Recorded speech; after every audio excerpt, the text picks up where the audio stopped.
Assalamualaikum warahmatullahi wabarakatuh. Alhamdulillahilladzi na'buduhu wa nasta'inuhu wa nastaghfiruh wa na'udzu billahi min syururi anfusina wa sayyiati a'malina. Allahumma shalli wa sallim ala Muhammadin wa ala alihi wa ashabihi ajma'in. Masyarakat muslimin wal muslimat, bapak-bapak dan ibu-ibu sidang jamaah salat Isya tarawih dan insyaallah yang dimuliakan oleh Allah Subhanahu wa taala, kembali kita bersyukur kepada Allah atas segala limpah nikmat yang begitu banyak. Kita bersalawat kepada baginda Nabiullah Muhammad sallallahu alaihi wasallam, suri tauladan kita, uswatun hasanah kita. Jamaah sekalian, bapak-bapak dan ibu-ibu yang dimuliakan oleh Allah Subhanahu wa taala, pada malam hari ini kita telah masuk pada malam yang ketiga daripada bulan Ramadan. Di dalam Al-Quran sendiri, Allah menyebutkan Ramadan itu satu kali, yaitu dalam surah Al-Baqarah ayat 185.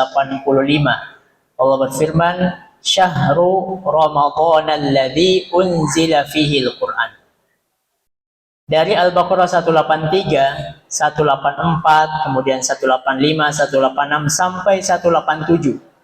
Itu ayat-ayat berbicara tentang kegiatan-kegiatan di bulan Ramadan.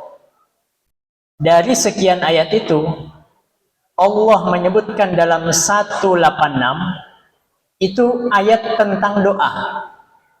Jadi 183 tentang puasa, kemudian 84-nya tentang puasa, kemudian 85-nya tentang Ramadan, kemudian 186 itu Allah sebutkan ayat tentang doa. Dan ayat tentang doa ini, firman Allah Subhanahu wa taala sangat menarik untuk kita lihat, untuk kita kaji.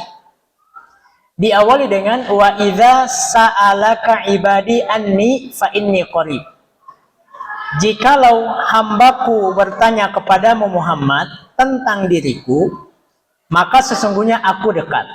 Jadi jikalau hambaku bertanya, biasanya jamaah sekalian, dalam ayat-ayat yang berbicara tentang pertanyaan dari sahabat ataupun dari kalangan non-muslim di zaman Nabi Sallallahu Alaihi Wasallam, kaum musyrikin, itu biasanya didahului dengan yas'alunaka. Contoh, berbicara tentang, mohon maaf, tentang haid wanita dalam Al-Quran, wa yas'alunaka anil mahid.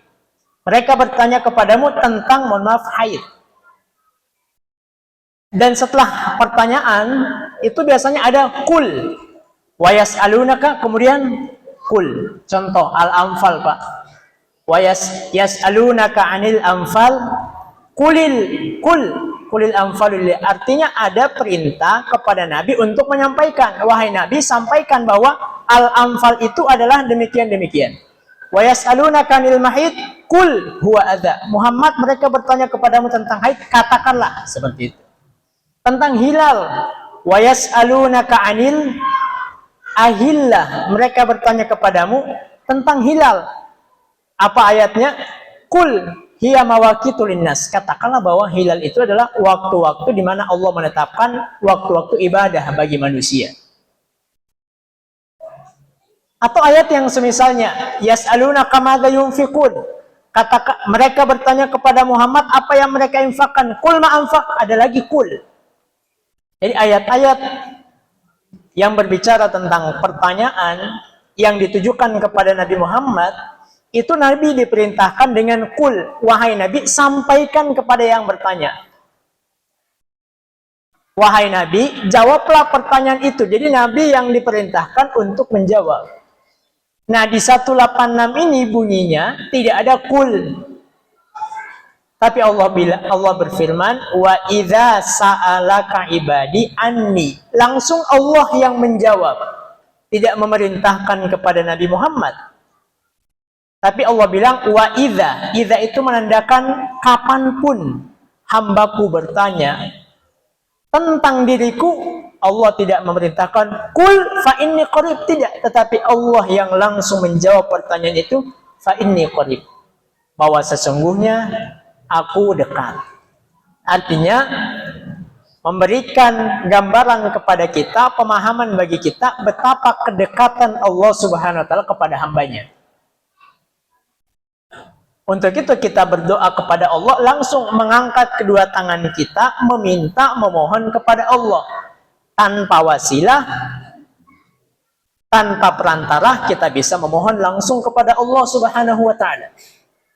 Sebagaimana firman 186 ini, ujibu da'watad da'i idza da'an. Aku mengijabah doa hamba-hambaku tatkala mereka berdoa.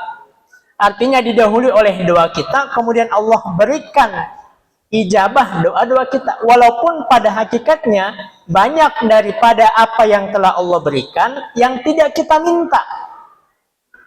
Belum kita minta, Allah sudah kasih. Dan pemberian Allah itu walau terkadang kita salah gunakan sebagiannya, Allah tidak putus pemberiannya. Nikmat oksigen yang setiap hari kita hirup. Terkadang oksigen kita gunakan bernafas, kemudian kita gunakan tidak sesuai dengan ridhonya Allah. Tetapi apakah Allah kemudian memutus nikmat tersebut? Tidak. Seringkali kita menggunakan nikmat-nikmat sebagiannya itu untuk hal-hal yang Allah tidak senangi. Tetapi Allah mempunyai nama Ar-Rahman Ar-Rahim. Allah Maha Pengasih, Maha Penyayang kepada kita, sehingga nikmat tersebut walau terkadang kita salah gunakan, Allah tidak putus kepada kita. Maka Allah perintahkan kita berdoa. Nah, ketika ayat tentang doa ini ada dalam urutan ayat-ayat tentang puasa, berarti Allah memberikan isyarat kepada kita bahwa di bulan Ramadan ini pun kita perbanyak puasa, kita perbanyak berdoa. Nabi Shallallahu Alaihi Wasallam bersabda dari sahabat mulia Abdullah bin Amr bin Al-As, sami'tu Rasulullah Shallallahu Alaihi Wasallam yaqul, inna lis-shaimi inda fitrihi da'watun mustajabah. Sesungguhnya orang yang berpuasa sebelum ia berbuka itu mempunyai momentum dakwah mustajabah. Artinya waktunya adalah waktu mustajab. Kenapa dilaksanakan ketika beribadah? Dan ibadahnya adalah ibadah yang mulia, di tempat yang mulia, di waktu yang mulia, di bulan Ramadan. Kemudian Allah berfirman, supaya doa tersebut Allah ijabah, Allah katakan, falyastajibu li wal yu'minu bi la'allahum yarshudun. Hendaklah mereka memenuhi panggilanku. Panggilan Allah banyak. Dalam Al-Quran, Allah berkali-kali berulang, ya ayyuhallazina amanu, sampai 98 kali Allah sebutkan. 11 kali ada di dalam surah Al-Baqarah. Berkali-kali Allah panggil kepada kita, ya ayyuhallazina amanu. Kata Abdullah bin Abbas, kalau ada ya ayyuhallazina amanu, maka perlu untuk diperhatikan, karena kemungkinannya hanya dua.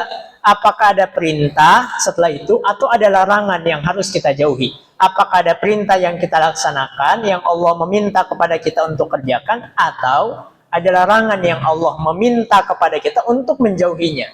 Hanya dua kemungkinan. Contohnya 183. Ya ayyuhallazina amanu, ada perintah tentang puasa.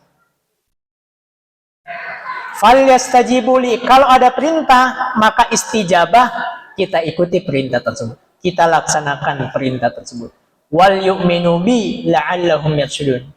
Kemudian mereka beriman kepadaku. Ya. Yang namanya keimanan diyakini dalam hati, keimanan kita kepada Allah Subhanahu wa taala, kemudian dengan lisan, kemudian dengan anggota tubuh kita. Ibadah kita adalah bentuk keimanan kita kepada Allah Subhanahu wa taala.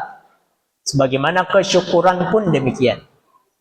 Maka definisi ibadah jemaah sekalian bukan hanya sekedar sholat, zakat, puasa, ataupun haji, umroh.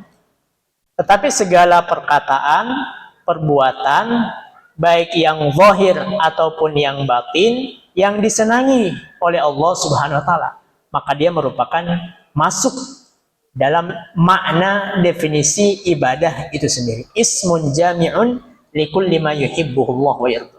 Kemudian Allah tutup dengan la'allahum yarshudun. Semoga mereka mendapatkan petunjuk. Karena tujuan daripada Allah mendidik kita di Ramadan agar kita pun menjadi pribadi yang membimbing ke arah kebaikan, mengajak kepada ke arah kebaikan.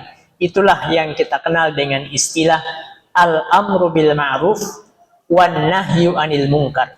Itulah ayat yang sering kita baca, sudah kita hafal, wa tawasau bil haqqi wa tawasau bis sabr. Jemaah sekalian, bapak-bapak dan ibu-ibu sidang jamaah salat tarawih yang dimuliakan oleh Allah Subhanahu wa taala. Maka sekali lagi kami mengingatkan kepada diri kami pribadi dan juga kepada para jamaah sekalian untuk kita sama-sama memperbanyak doa-doa kita, khususnya di bulan Ramadan dan juga di bulan-bulan selain bulan Ramadan. Ini yang dapat kita sampaikan, semoga bermanfaat, wabil khusus kepada kami pribadi dan juga kepada para jamaah sekalian. Nasrun minallah wa fathun qarib wa basyiril mu'minin fastabiqul khairat. Wassalamualaikum warahmatullahi wabarakatuh.